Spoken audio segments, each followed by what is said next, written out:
the National Guard and officers standing there protecting City Hall, and then those protesters chanting, "I can't breathe." That's a photograph that we're going to see for quite some time, and it may go down in history as we remember that moment where City Hall had to be protected by the National Guard in this moment of unrest.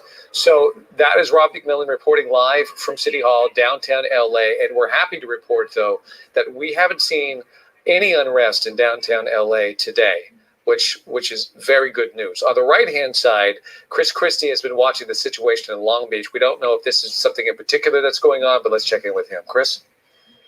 Yeah, David, we just watched somebody in that large crowd that we showed you here along Pine. It was a very peaceful, it still is, fairly peaceful. However, that person right there with his head covered up, I can't tell, it's like a white T-shirt, long sleeve T-shirt actually, and he's now, you see the black stripes? He is carrying something that's shooting fireworks into the air towards police.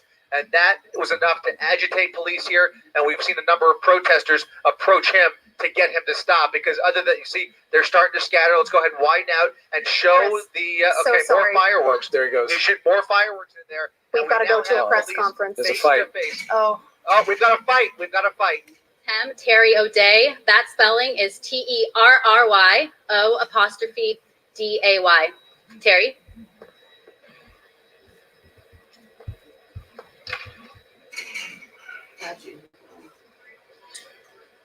Thank you. I want to start out by saying thank you for tuning in to our press conference tonight. The city of Santa Monica is really a city of with two stories tonight.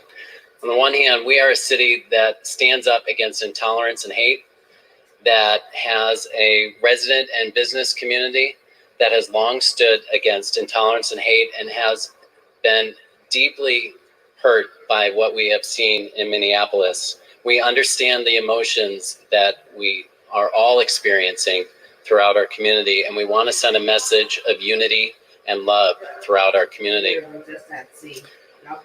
We welcomed peaceful protesters into this town this morning, and they, by and large, were very peaceful.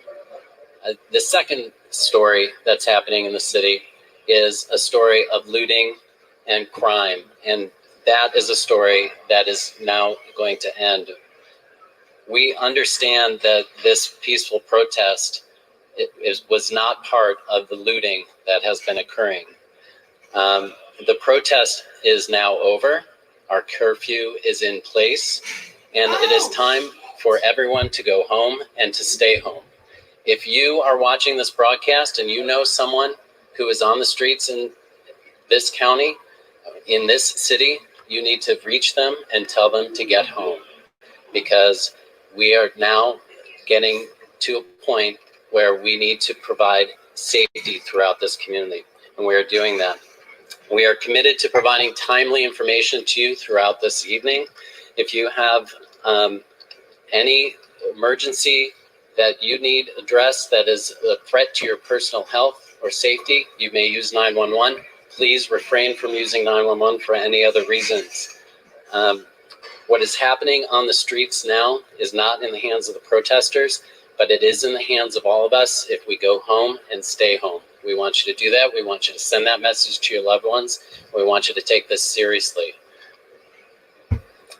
That is